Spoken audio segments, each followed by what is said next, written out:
Welcome back once again to the YouTube channel. It's your boy Mr. Ghana Baby, and I'm back again with a mind-blowing episode. You know what? This video is mind-blowing, so I need a request. All I want you guys to do for me, you know what? Pause the video, press on the share button. Each and every one of you needs to share this video to support the video that I'm gonna do today, because this video is gonna blow your mind. Ha!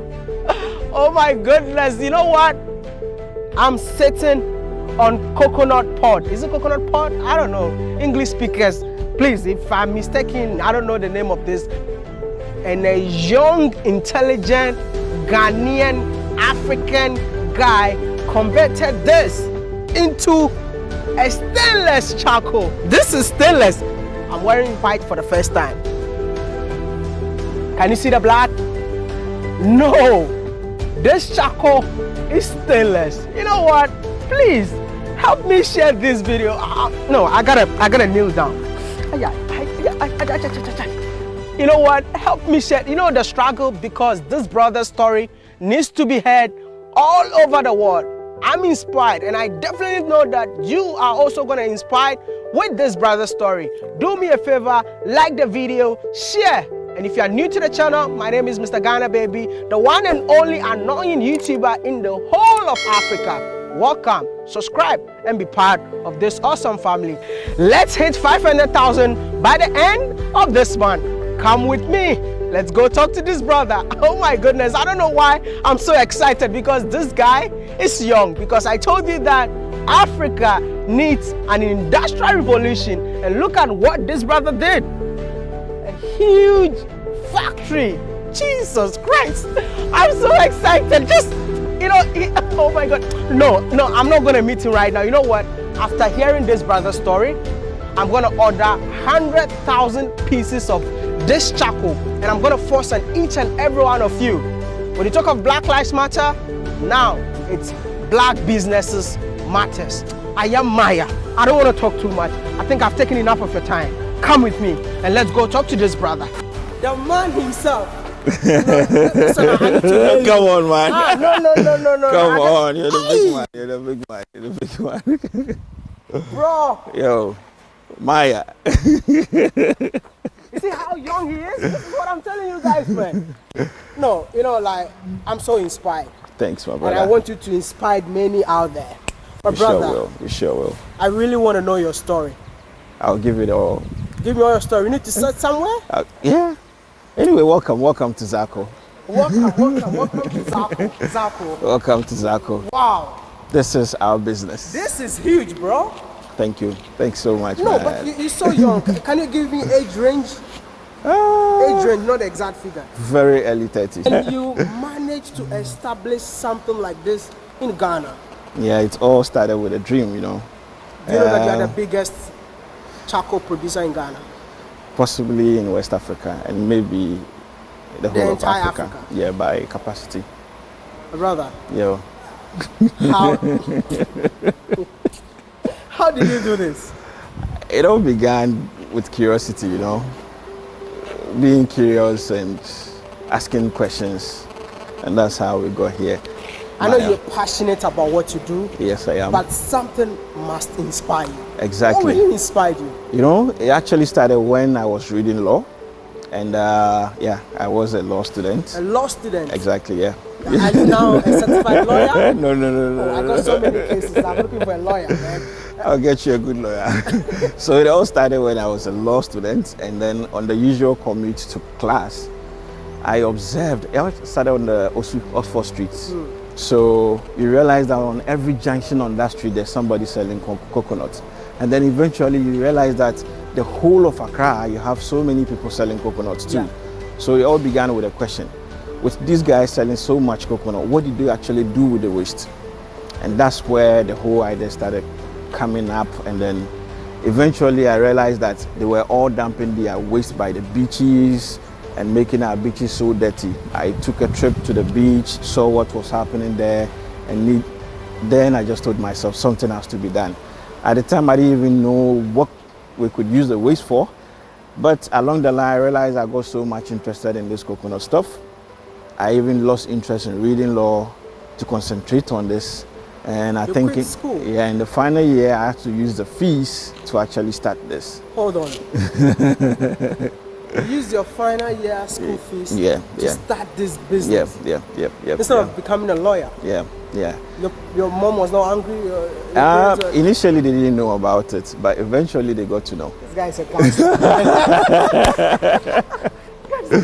Yeah, so that's how it started. And then, you know, the whole idea began when one day we went to buy kenkey. We saw the kenkey seller was using the coconut husk in her fire instead of firewood. And that was when it really hit me like, wow, so instead of firewood, she's using this coconut, which is basically free everywhere. And these guys are dumping it by the beaches. Okay, so since firewood is raw material for charcoal, can we also use the same coconut the woman is using to make charcoal? I actually didn't know anything about charcoal. I joined these guys that make charcoal in the north just to see how they do it. Came back to Accra and set up a small process in my house to see how I could convert these coconuts to charcoal. Wow. I got so excited I was able to do it. So you move from a small tin tomato can to a bucket. Within the next week, we're in a barrel. And that same week, we had moved from just one barrel to like 12, 20 barrels, and we started burning.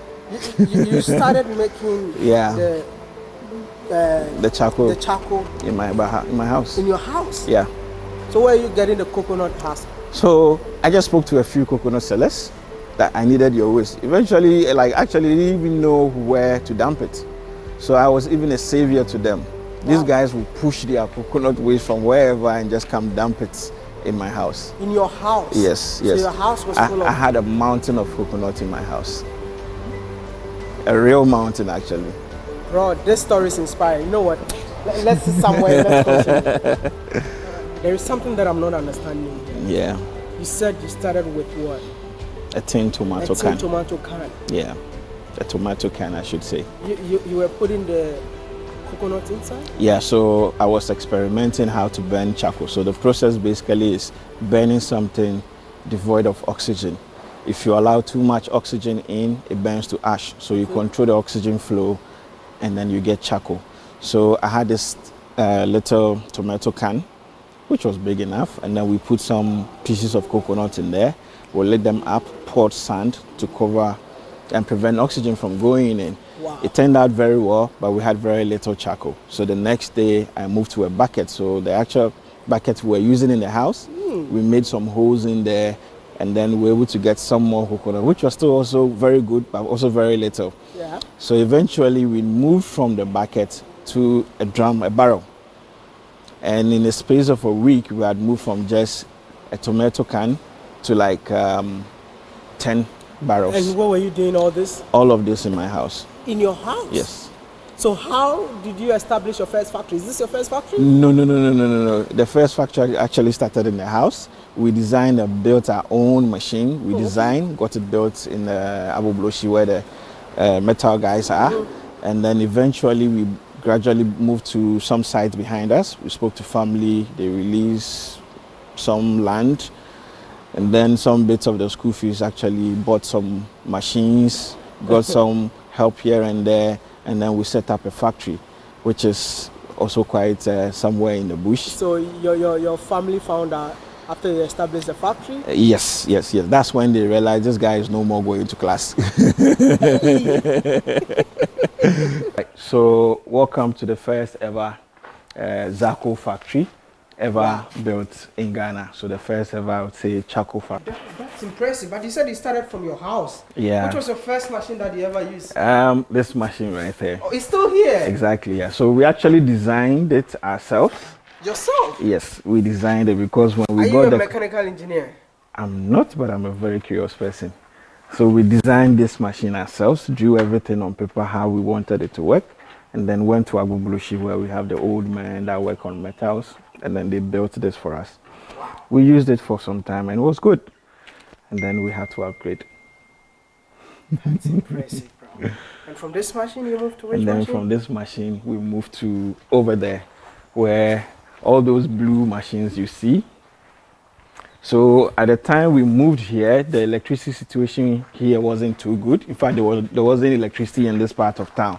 So we actually got this manual one where we started, yeah. Everything is manpower. Yeah, we started it. There's a diesel engine, so you connect and then diesel power. That's the cooler over there. So this was our grinder.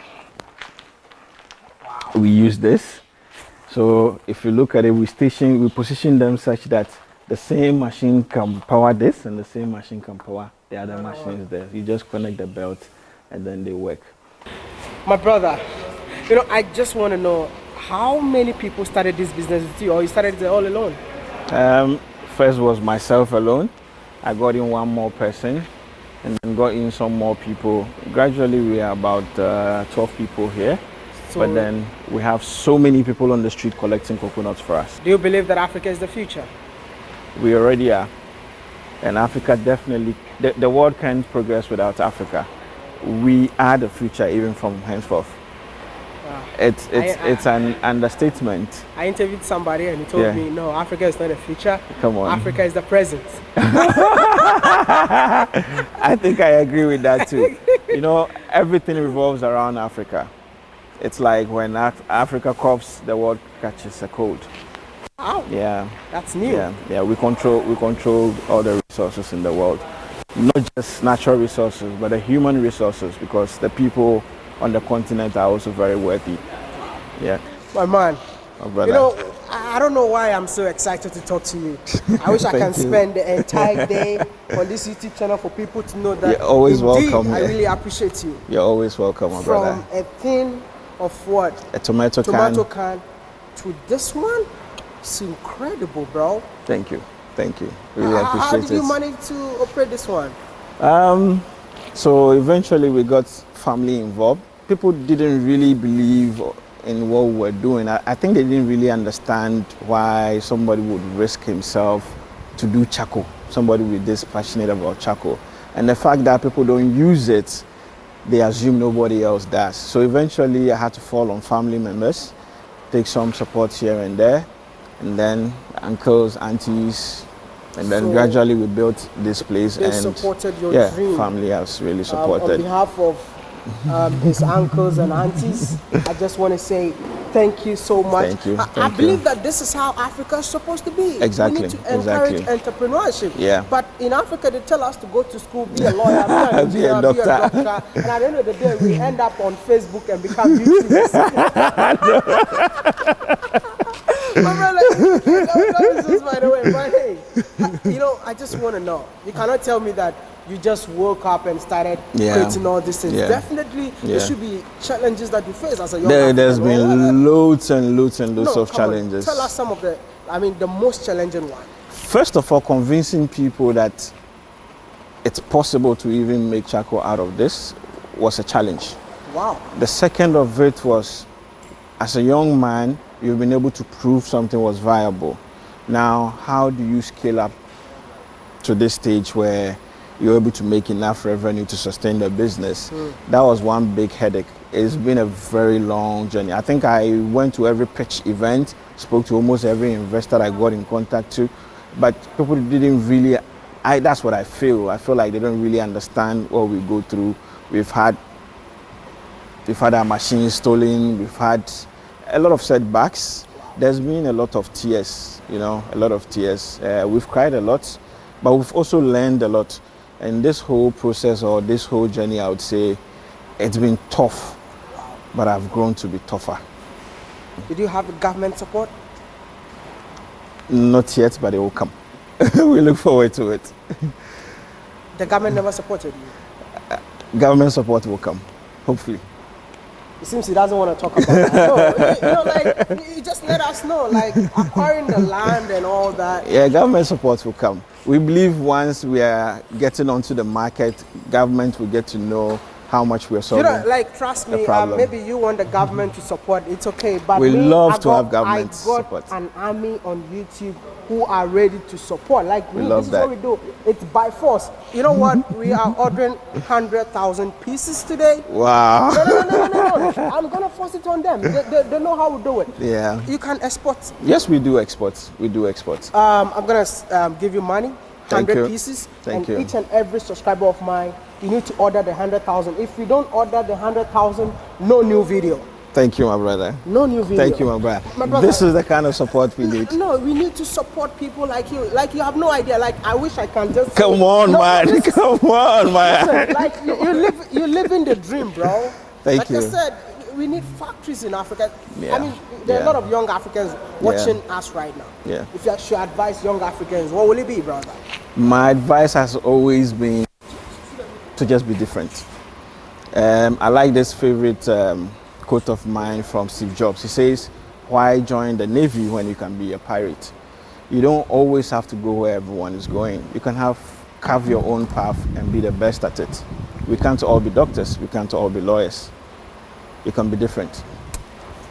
Can you take us around? Let me take you through the process. Here controls the entire factory, from the input point to the output point to even the packaging line. So you can see we have burner, we have fans, we have our press, we have entry conveyors, we have mixers, everything is here. We have sensors that detects everything. So this controls the entire factory, and this factory has a capacity of 3 tons per hour. A ton is like 1,000 kilograms. Wow. And this place does 3 tons every hour. Bro, I would say that you're on another level. Thank you. Because Thank you. I know that the local way of, getting a charcoal is just use fire, and you are showing me computers. Computerized production That's process. amazing, man. Yeah. Like, I'm really impressed. Thank you. I got so many people watching us right now. Do you have any message for them? Anything you want to tell them? We can make it in Africa only if we believe it's possible. It all begins with a dream, but we are all capable of achieving our dreams. Let's make it happen. It's the only continent we have. You know, South Africa, Nigeria, we're all one people. Come on, let's support each other. Imagine us exporting Zako to SA or Nigeria, and then maybe Nigerians bringing in whatever they produce. We trade amongst ourselves and we grow together. It's going to happen. Sure, sure. On this channel, that is what we are in for. And I know you're doing a good job. Prepare for it. Good. Nigerians are going to order. People from, I know especially Jamaicans, I'm going to send this charcoal to Jamaica, Haiti, United States. No, I'm sorry, I can't mention all of it, but to the entire Caribbean, we are shipping this charcoal. But hey, this is the episode that I really want to start for Africans who never left the continent, but they managed to make something big in here. I'm impressed, brother. There's a brand called Fubu. I think we can start Faba, for Africans by Africans. Thank you so much for watching this amazing episode. Don't forget to like the video, it's very important. And I said, don't forget to share. If this video don't get 1 million views, I'm gonna be mad at each and every one of you watching this video. So you have the responsibility to share. I mean, don't sit on it. Share the video. Tell your friends and family that there is a guy who is performing magic in Africa, and his name is Amin. Don't forget to subscribe, be part of the family. Okay, maybe.